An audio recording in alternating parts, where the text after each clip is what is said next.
आदाब नाजरीन, आप देख रहे हैं INN चैनल। मैं हूं शेख अहमद अली। आज की खास बात में हम बात करेंगे कि कैसे हेडलाइन मैनेजमेंट के जरिए संजीदा से संजीदा मामले की पर्दापोशी की जा रही है। साथ ही देखेंगे कि 500 करोड़ रुपए के प्रगति भवन में रहने वाले वजीर आला चंद्रशेखर राव कैसे अपने लिए 400 करोड़ रुपए का आलीशान दफ्तर तैयार कर रहे हैं, लेकिन उन्हीं की रियासत में हज़ारों गरीब तुलबा बुनियादी सहूलतों से महरूम हैं क्योंकि उनके लिए कोई ठीक से हॉस्टल नहीं है। इसके अलावा कोरोना वायरस और वैक्सीन से जुड़े अपडेट्स और कई और अहम और दिलचस्प खबरें भी हम आपको दिखाएंगे। तो चलिए शुरू करते हैं आज की खास बात। सबसे पहले बात करते हैं अपने वजीर आज़म की। हेडलाइन मैनेजमेंट के मामले में अपने वजीर आज़म नरेंद्र मोदी लाजवाब हैं। जब भी कोई बड़ी और संजीदा खबर आती है, अपने वजीर आज़म कुछ ऐसा करते हैं कि पूरे मुल्क का ध्यान उनकी तरफ खींचा चला आता है। बॉम्बे हाईकोर्ट की औरंगाबाद बेंच ने कल तबलीगी जमात के अरकान पर दायर किए गए मुकदमात को रद्द कर दिया और कहा कि उन्हें बली का बकरा बनाया गया। उसूलन तो ये होना चाहिए था कि मरकज़ी हुकूमत हाईकोर्ट के फैसले का सख्त नोट लेती और कोर्ट की जानिब से निशानदही की गई खामियों पर फौरी कार्रवाई करती, पूरे मामले की जांच होती और तबलीगी जमात के अरकान को गैर ज़रूरी तौर पर निशाना बनाने वालों के खिलाफ कार्रवाई होती। लेकिन वज़ीर आज़म ने आज भी कुछ ऐसा किया कि कल के अखबारों में पहले सफ़े पर उनकी तस्वीर और ख़बर छपना तय है। वज़ीर आज़म नरेंद्र मोदी ने आज खुदरत से अपने लगाव को दिखाने वाला एक वीडियो इंस्टाग्राम पर शेयर किया। वज़ीर आज़म मोदी ने प्राइम मिनिस्टर हाउस में मोर को दाना डालते वो नजर आए। घर के अलग अलग लोकेशंस पर मोर के हाथों से दाना खिलाने के अलग अलग एंगल से वीडियोस बनाई गई। साथ ही वज़ीर आज़म ने मोर पर लिखी अपनी एक पूरी नज़म भी शेयर कर दी। जाहिर है गोदी मीडिया के साथ साथ मेन स्ट्रीम मीडिया भी इस खबर को दिखाने पर मजबूर है। हिंदुस्तान जैसी अजीम मुल्क में और इस मुल्क के अजीम मुल्क के सरबराह अगर कुछ पल सुकून के साथ मोर को दाना खिलाते हुए गुजारते हैं तो इसमें कोई बुरी बात तो नहीं है और ये सबके लिए बड़ी खबर है। वज़ीर आज़म के पुरसुकून चेहरे को देखकर लगता ही नहीं है कि अपने मुल्क में मुसीबत या परेशानी नाम की कोई चीज़ है। ये अलग बात है कि आज ही हिंदुस्तान में कोरोना के मुतासरीन की तादाद 30 लाख के पार हो गई है और इस आंकड़े को पार करने वाला ये दुनिया का तीसरा मुल्क बन गया है। जब मीडिया को खुदरत से मोहब्बत करने वाले एक वज़ीर आज़म की इतनी अच्छी तस्वीरें मिले तो वो फिर क्यों तबलीगी जमात या फिर कोरोना मुतासरीन की खौफनाक तस्वीरें लोगों को दिखाएगा।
तेलंगाना के चीफ मिनिस्टर चंद्रशेखर राव रियासत की नई सेक्रेटेरिएट की लाजवाब शानदार इमारत तामीर करवाते हुए तारीख रकम करने के मंसूबे में है।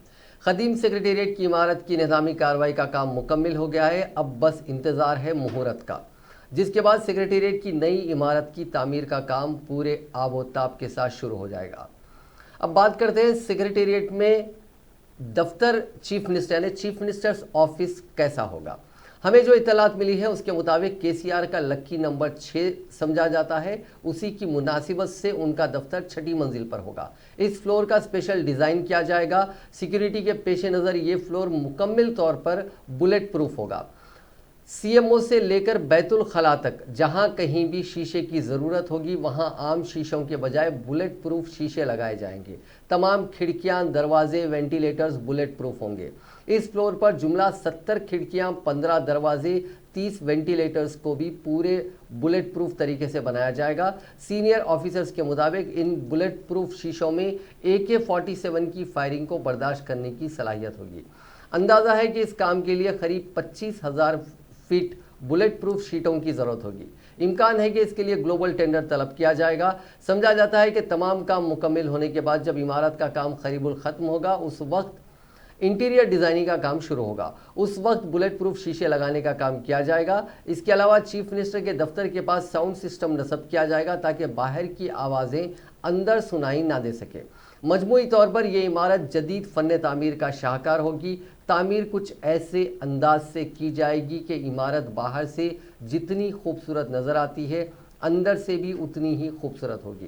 क़ब्ल हुकूमत ने सिकंदराबाद में वाक़े बाइसन पोलो ग्राउंड की 4 एकड़ अराजी पर अमेरिका के शिकागो में वाक़े फेडरल इमारत की तर्ज पर सेक्रेटेरिएट की नई इंटीग्रेटेड इमारत तामीर करने का मंसूबा बनाया था और उसका डिज़ाइन भी तैयार कर लिया गया था। अंदाजे के मुताबिक 300 करोड़ की लागत से 6 मंजिला इमारत तामीर करवाने के लिए तमाम तर तैयारियां मुकम्मल कर ली गई थी। VIPs के लिए खुसूसी हेलीपैड की सहूलत फराहम करने का भी प्लान था। ये अराजी महकमे दिफा के तहत है और इस अराजी को हासिल करने के लिए बातचीत का अमल भी मुकम्मल हो गया था, लेकिन शायद वास्तु का कुछ मसला रहा होगा। ये प्रोग्राम तब्दील कर दिया गया। बाइसन पोलो ग्राउंड पर सेक्रेटेरिएट की तामीर के लिए एक हंगामी कैफियत देखी जा रही थी। बाद अज़ां ये सरगर्मियाँ मान पड़ गईं और मामला सर्द हो गया। इसके बाद सेक्रेटेरिएट की मौजूदा इमारत को मुनहदिम करते हुए नए इमारत की तामीर का फैसला किया गया। ये बात तो हुई रियासत के नए सेक्रेटेरिएट की जो करीब 400 करोड़ रुपए की लागत से बनाया जाएगा।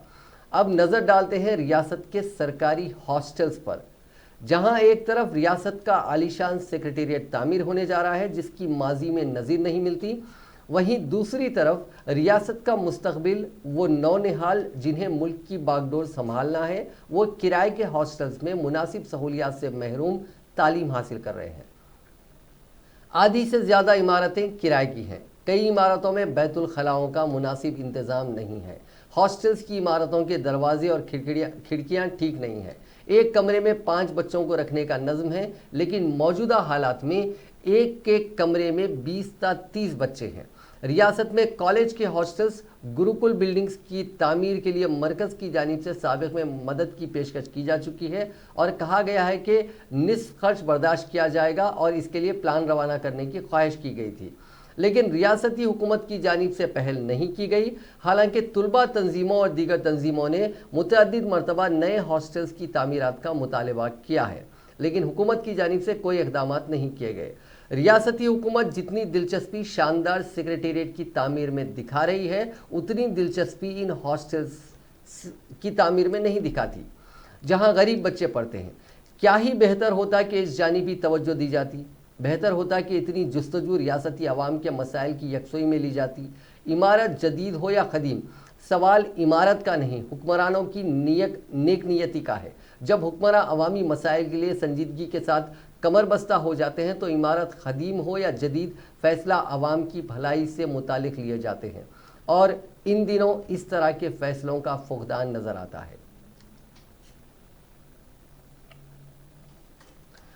अब बात करते हैं कोरोना वायरस की। दुनिया में कोरोना वायरस इन्फेक्शन के अब तक 2,34,16,481 मामले सामने आ चुके हैं। इनमें 1,59,52,106 मरीज़ ठीक हो चुके हैं, जबकि 8,09,438 की मौत हो चुकी है। ये आंकड़े worldometers.info वेबसाइट के मुताबिक हैं। इसी दौरान ब्रिटेन पुलिस ने इंग्लैंड के साथ एक साथ 30 से ज़्यादा लोगों के साथ किसी भी तरह की पार्टी या प्रोग्राम ऑर्गेनाइज करने वालों पर 10,000 पाउंड यानी करीब 1 लाख रुपए का जुर्माना लगाने का फैसला किया है। जो लोग ऐसे प्रोग्राम्स में शामिल होंगे या मास्क नहीं लगाएंगे उनसे जुर्माने के तौर पर 100 पाउंड वसूल किए जाएंगे। हर बार कानून को तोड़ने वालों पर जुर्माना 2 गुना बढ़ा दिया जाएगा। इसी बीच मेक्सिको में हफ्ते के रोज 6,482 मामले सामने आए और 644 की मौत हो गई। इसके साथ ही यहां मौतों का आंकड़ा 60,254 हो गया। मुल्क में मुतासरीन का आंकड़ा 5,56,216 हो गया है। मौतों के मामले में यह दुनिया में अमेरिका और ब्राज़ील के बाद तीसरे नंबर पर है। वहीं ब्राज़ील के वजारत सेहत ने कहा है कि पिछले 24 घंटे में 50,000 से ज़्यादा मामले सामने आए हैं। इसके साथ ही मुल्क में मुतासरीन का आंकड़ा 35 लाख के पार हो गया। यहाँ हफ्ते को 892 मौतें हुई। मुल्क में अब मरने वालों का आंकड़ा 1,14,250 हो गया है। हिंदुस्तान में तेजी से बढ़ते हुए कोरोना वायरस से मुतासर अफराद की तादाद 30 लाख से तजावुज़ कर गई है और हिंदुस्तान इस तादाद को अबूर करने वाला दुनिया का तीसरा मुल्क हो गया है। दुनिया में इस वबा से सबसे ज़्यादा संगीन तौर से मुतासर अमेरिका में अब तक 56,67,112 अफराद जानलेवा वबा से मुतासर हो चुके हैं और 1,76,353 अफराद लुक़्मे अजल बन चुके हैं। दूसरे नंबर पर ब्राज़ील में अब तक 35,82,362 अफराद मुतासिर हुए हैं, जबकि 1,14,250 अफराद लुक़्मे अजल बन चुके हैं। मुल्क में अगस्त से कोरोना वायरस के केसेस यौमिया औसतन 50,000 से बढ़कर 70,000 तक पहुंच चुके हैं। गुज़िश्ता 16 दिनों में मुल्क में कोरोना वायरस के केसेस 20 लाख से बढ़कर 30 लाख से ज़ायद हो चुके हैं। मुल्क में दूसरे दिन तकरीबन 70,000 नए केसेस रिपोर्ट होने के बाद मुतासरा अफराद की मजमूई तादाद 30,44,000 से ज़्यादा हो गई। ताहम ये इत्मीनान की बात है कि इस महीने में सेहतमंद अफराद की तादाद में भी तेज़ी से इजाफा हुआ है और मरीज़ों की शिफायाबी की शरह तकरीबन 75% तक जा पहुँची है। इतवार की सुबह मरकज़ी सेहत और ख़ानदानी बहबूद की वजारत की जारी करदा आदाद व शुमार के मुताबिक गुज़िश्ता 24 घंटों के दौरान कोरोना वायरस के 69,239 नए केसेस के साथ मुतासरीन की मजमूई तादाद 30,44,940 हो गई है। इसी मुद्दत के दौरान 57,999 मरीज सेहतमंद हुए, जिससे कोरोना के शिफाया मरीजों की तादाद बढ़कर 22,80,556 हो गई। इसके साथ ही मरीजों की शिफायाबी की शरह बढ़कर 74.89% हो चुकी है। लेकिन ये तशवीश की बात है कि इसी अरसे के दौरान एक्टिव केसेस में 10,000 से ज़्यादा का इजाफा रिकॉर्ड किया गया। एक्टिव केसेस में मुतासरा अफराद की मजमूई तादाद 10,338 के रिकॉर्ड इजाफे के साथ मजमूई तौर पर 7,07,668 हो गई है। मुल्क में गुज़िश्ता 24 घंटों के दौरान 912 हलाकतों के साथ अमवात की मजमूई तादाद 56,706 हो गई है। मुल्क में सरगर्म यानी एक्टिव केसेस की तादाद की शरह 23.43% है, जबकि फैटेलिटी रेट यानी मरने अमवात की शरह 1.87% है। गुज़िश्ता 24 घंटों के दौरान तेलंगाना रियासत में कोरोना वायरस के 2,384 मुस्बित केसेस दर्ज हुए और 11 अफराद की मौत हो गई। इससे रियासत में कोरोना केसेस की कुल तादाद 1 लाख से ज़ायद हो गई। इसी तरह हलाकतों की तादाद 755 हो गई है। GHMC के हुदूद में 472 केसेस दर्ज हुए हैं। आलमी इदारे सेहत यानी वर्ल्ड हेल्थ ऑर्गेनाइजेशन ने कहा है कि कोरोना वायरस की वबा को रोकने के लिए 12 साल या उससे ज़ायद उम्र के बच्चों को बड़ों की तरह मास्क पहनना चाहिए। WHO ने हफ्ते को 12 साल या उससे ज़्यादा उम्र के बच्चों के लिए मास्क पहनने के बारे में नए गाइडलाइंस जारी किए हैं। WHO के मुताबिक मुख्तलिफ ममालिक में बड़ों के मास्क पहनने के उसूलों का इतलाक़ बच्चों पर भी होना चाहिए। WHO ने कहा कि अब तक ये मालूम नहीं हो सका है कि बच्चों में कोरोना वायरस कैसे फैलता है, लेकिन इसके पुख्ता शवाहिद मौजूद हैं कि कोरोना वायरस बड़ों की तरह 9 उम्रों में भी फैल सकता है। WHO के मुताबिक 5 साल से कम उम्र के बच्चों को मास्क नहीं पहनना चाहिए। 6 से 11 साल की उम्र के बच्चों के लिए मशवरा दिया गया है कि फैमिली के मेम्बरान मास्क पहनने और उतारने में बच्चों की मदद करें। WHO ने कहा कि 60 साल से कम उम्र के सेहतमंद अफराद को कपड़े का मास्क पहनना चाहिए, जबकि बूढ़े और दीगर अमराज में मुब्तला अफराद को मेडिकल मास्क पहनना चाहिए। कोरोना वायरस की वबा के दरमियान दुनिया के कई ममालिक उसकी वैक्सीन पर काम कर रहे हैं। रूस ने दुनिया की पहली वैक्सीन बनाने का दावा किया है। वहीं हिंदुस्तान और अमेरिका समेत दुनिया के मुतअद्दिद ममालिक की वैक्सीन क्लिनिकल ट्रायल के दौर में है। वैक्सीन के बारे में क़यास आराइयों के दरमियान मरकज़ी वज़ीर सेहत डॉक्टर हर्षवर्धन ने इसके बारे में एक बड़ा बयान दिया। डॉक्टर हर्षवर्धन ने कहा कि अगर सब कुछ ठीक हो गया तो इस साल के आखिर तक हिंदुस्तान कोरोना वैक्सीन हासिल कर लेगा। उन्होंने ये जानकारी अपने ट्वीट में दी। वज़ीर सेहत ने ट्वीट में कहा कि कोरोना वैक्सीन कब आएगी, सहाफ़ियों के सवाल पर मैंने उम्मीद जताई कि अगर सब कुछ ठीक रहा तो हिंदुस्तान इस साल के आखिर तक कोरोना वैक्सीन हासिल कर लेगा। थर्ड फेज तक पहुंच गए हैं और देखिए वैक्सीन के जो डिस्कवरी है उसके लिए सारे दुनिया के अंदर मिलके काम हो रहा है। दुनिया के अंदर करीब 26 ऐसे वैक्सीन कैंडिडेट्स हैं जो कि क्लिनिकल ट्रायल्स के फेजेस में पहुंच गए हैं। 139 इसके अलावा भी हैं जो अलग अलग स्तर पर प्री क्लिनिकल ट्रायल्स में काम कर रहे हैं। और भारत के अंदर जो कैंडिडेट्स थोड़ा सा ज़्यादा आगे बढ़ गए हैं उनकी संख्या लगभग आधा दर्जन के करीब है। उसमें से भी 3 जो हैं वो विशेष रूप से क्लिनिकल ट्रायल्स के first phase, second phase, third phase तक पहुंच गए हैं। और जिस प्रकार से हम उनकी प्रोग्रेस को विश्लेषण करते हैं, हमें पूरा विश्वास है कि इसी साल के अंदर वो ट्रायल्स पूरे होंगे, उनके रिज़ल्ट्स देश के और दुनिया के सामने आएंगे। और मुझे पूरा विश्वास है कि हमें सफलता भी इसमें मिलेगी और जैसे ही देश के लिए इफ़ेक्टिव वैक्सीन उपलब्ध होगी हम उसकी देश में मैन्युफैक्चरिंग करा के। आपने अभी डॉक्टर हर्षवर्धन की बात सुनी। गौरतलब है कि दुनिया भर में लगभग 170 वैक्सीन पर काम जारी है। आलमी इदारे सेहत के मुताबिक दुनिया में कम से कम 30 वैक्सीन ह्यूमन ट्रायल्स के आखिरी मरहले में है। उनमें हिंदुस्तान की भारत बायोटेक की वैक्सीन भी शामिल है जिसका इंसानी ट्रायल आखिरी मरहले में है। 2 हिंदुस्तानी कंपनियों की वैक्सीन का इंसानी ट्रायल चल रहा है। इनमें भारत बायोटेक वैक्सीन और जाइडस वैक्सीन है। इसके अलावा बर्तानिया की ऑक्सफोर्ड यूनिवर्सिटी की वैक्सीन कोविशील्ड का भी हिंदुस्तान में इंसानी ट्रायल चल रहा है। रूस ने भी अपनी वैक्सीन की बड़े पैमाने पर पैदावार के लिए हिंदुस्तान के साथ शिराकत करने का इरादा जाहिर किया। बता देंगे साल के आखिर तक भारत बायोटेक और जाइडस की वैक्सीनों के क्लिनिकल ट्रायल्स के नतायज आने की उम्मीद है। नतायज दस्तयाब होने के बाद वैक्सीन दस्तयाब होने में 1 महीना लग सकता है। हुकूमत ने अब फिल्मों और टीवी सीरियलों के लिए शूटिंग शुरू करने की इजाज़त दे दी है। इस सिलसिले में इत्तलात और नशरियात की वजारत ने खुसूसी हिदायत जारी की है। इत्तलात और नशरियात के वजीर प्रकाश जावड़ेकर ने इतवार के रोज़ ये ऐलान किया। उन्होंने बताया कि अब फिल्मों और टीवी सीरियलों की शूटिंग पर लगी पाबंदी हटा ली गई है और वजारत दाखिला और वजारत सेहत की हिदायत के तहत शूटिंग हो सकेगी। शूटिंग के दौरान कैमरे के सामने अदाकार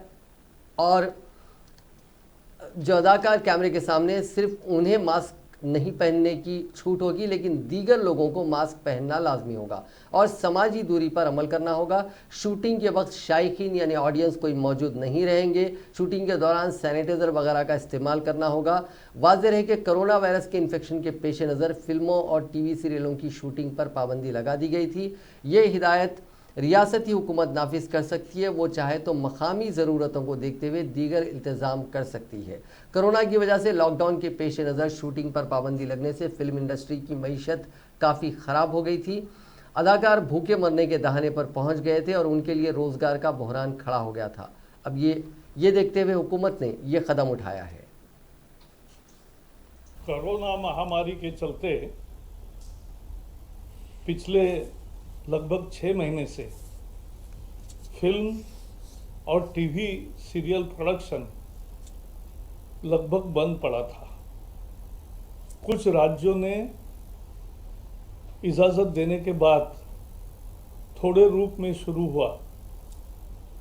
इसके विषय में हमने स्वास्थ्य मंत्रालय और गृह मंत्रालय से सलाह मशवरा करके सूचना प्रसारण मंत्रालय ने आज एक एसओपी जाहिर किया है।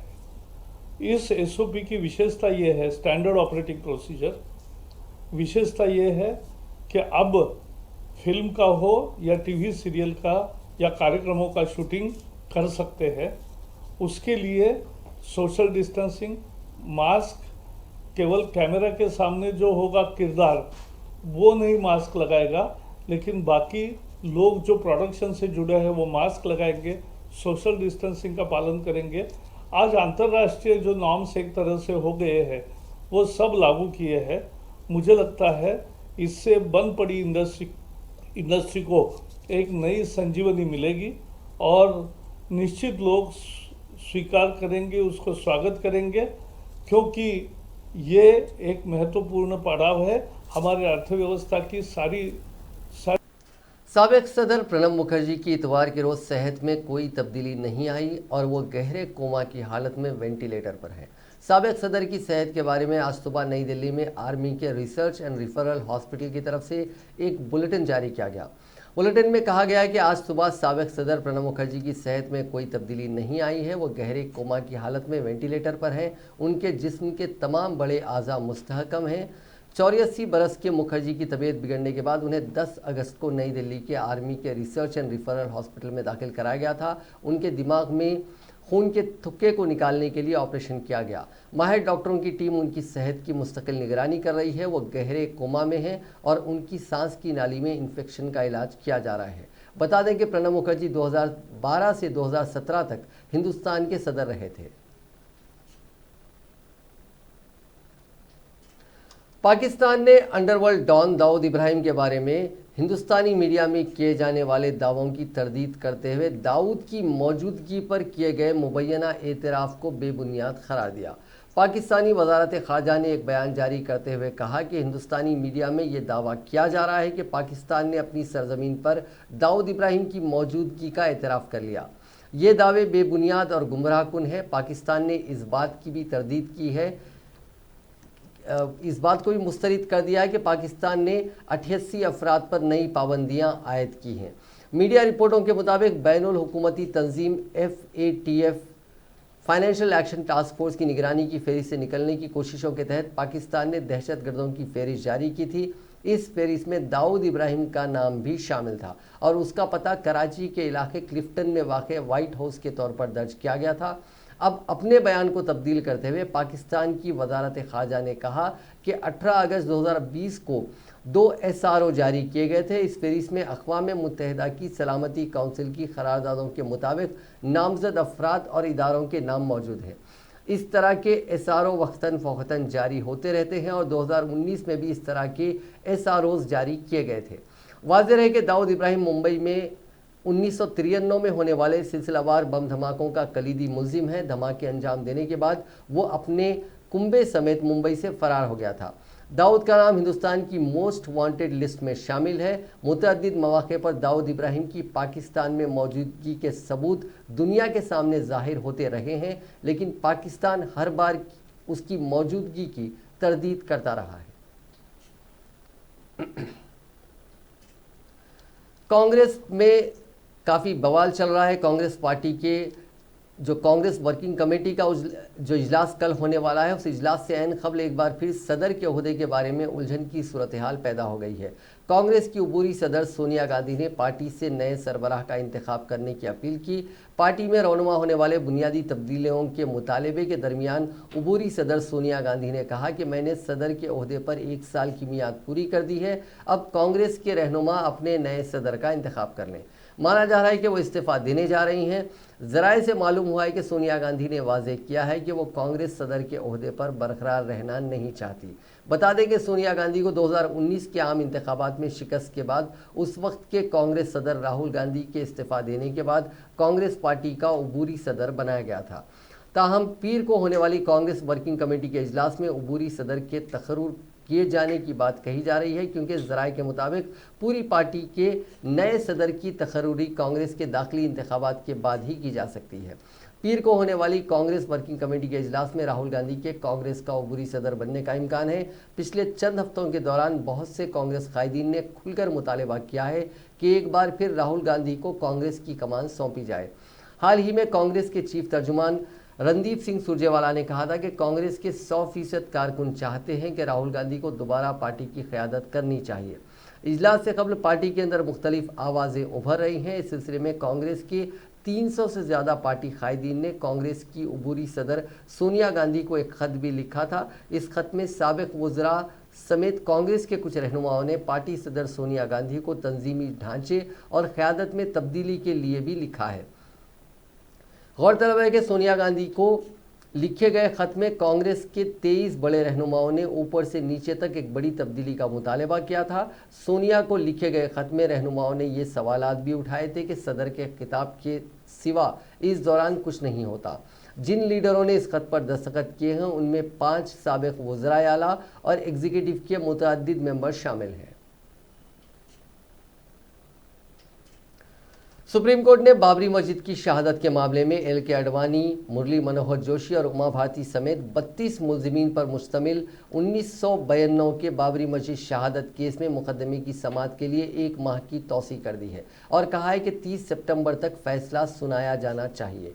आला अदालत, जिसने फैसला सुनाने समेत कार्रवाई की तकमील के लिए 31 अगस्त की तारीख मुकर्रर की थी, उसने हाई प्रोफाइल केस में खुसूसी जज एस.के. यादव के जरिए दायर रिपोर्ट का नोट लिया।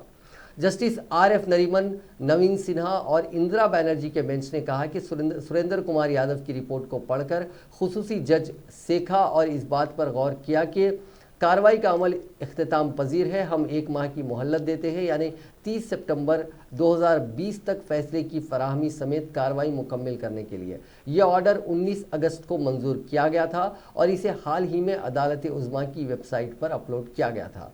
8 मई को आला अदालत ने केस में मुकदमे की समाअत मुकम्मल होने के लिए 3 माह की तौसीह करते हुए कहा था कि 31 अगस्त तक फैसला सुनाया जाना चाहिए। लखनऊ की सीबीआई की खुसूसी अदालत ने केस में सीआरपीसी की दफ़ा 313 के तहत 32 मुलजिमीन के बयानात की रिकॉर्डिंग मुकम्मल कर ली है। अयोध्या की मस्जिद को 6 दिसंबर 1992 को कार सेवकों ने शहीद कर दिया था, जिन्होंने दावा किया था कि कदीम राम मंदिर को इस जगह पर खड़ी थी। वहां पे अयोध्या के धन्नीपुर गांव में 1400 स्क्वायर मीटर में मस्जिद की तामीर होगी। इतने ही इलाके में बाबरी मस्जिद मौजूद थी। मस्जिद की तामीर के लिए बनाए गए इंडो इस्लामिक कल्चरल फाउंडेशन के सेक्रेटरी अत्तर हुसैन ने बताया कि यहाँ सबसे बड़ा प्रोजेक्ट हॉस्पिटल है। उन्होंने बताया कि जल्द फाउंडेशन में अयोध्या की नुमाइंदगी भी दिखेगी। सुन्नी सेंट्रल वक्फ बोर्ड को मिली मस्जिद तामीर के लिए 5 एकड़ ज़मीन पर कब्जा मिलने के बाद हफ्ते के रोज़ ड्राफ्ट्समैन टीम साइट पर पहुंची। धन्नीपुर गांव में मस्जिद की ज़मीन का टोपोग्राफी नक्शा तैयार करने के लिए मौके पर नाप जोख की गई। टीम के अराकीन ने मस्जिद साइट के करीब 500 मीटर की दूरी पर वाक़ सरजू नदी के किनारे का भी सर्वे किया। इसके साथ प्रोजेक्ट लॉन्च करने की तैयारियां शुरू हो गई।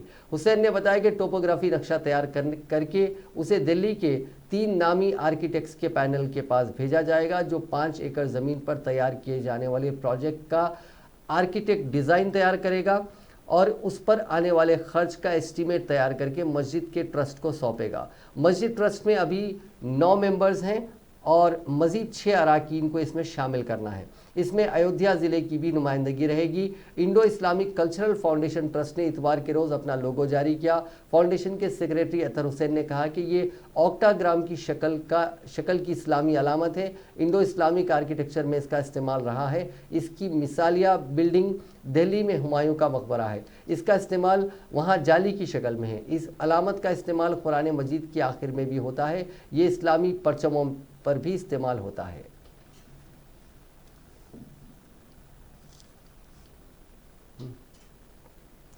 तुर्की के सबसे बड़े शहर इस्तांबुल से मिलने वाली रिपोर्टों के मुताबिक एक साबिक बाज़ंतनी कलीसा और मौजूदा चर्च को सदर रजब तैयब अर्दवान की हुकूमत ने आया सोफिया को बाकायदा मस्जिद बना देने के फैसले के तकरीबन 1 माह बाद एक मुस्लिम इबादतगाह बना दिया। आया सोफिया एक ऐसी इमारत है जो माजी में सदियों तक मस्जिद भी रही है और एक ऐसा कलीसा भी है। 1 माह पहले तक वो गुज़िश्ता कई अशरों से एक म्यूज़ियम थी। इस्तांबुल शहर की पहचान बन जाने वाली इस तारीखी इमारत को एक मुस्लिम इबादतगाह में बदल देने के फैसले की मुसलमानों की बहुत बड़ी तादाद की तरफ से तो तारीफ़ की गई थी, लेकिन बैनुल अक़वामी सतह पर इस इक़दाम पर बहुत सख्त तनकीद भी की गई थी। तुर्की के सरकारी गज़ट में शाये होने वाले एक फ़ैसले के मुताबिक सदर रजब तैयब के एक हुक्म के तहत इस्तांबुल शहर के अंग्रेज़ी में कोराया तुर्क ज़बान में कोरिया कहलाने वाले इलाके में कायम चर्च ऑफ सेनेट सेवियर को तर्क मजहबी मुख्तदर के हवाले कर दिया गया है। ये मजहबी अथॉरिटी अब इस इमारत को बाज़ाब्ता तौर पर मस्जिद मुस्लिम इबादत गुजारों के लिए खोल देगी।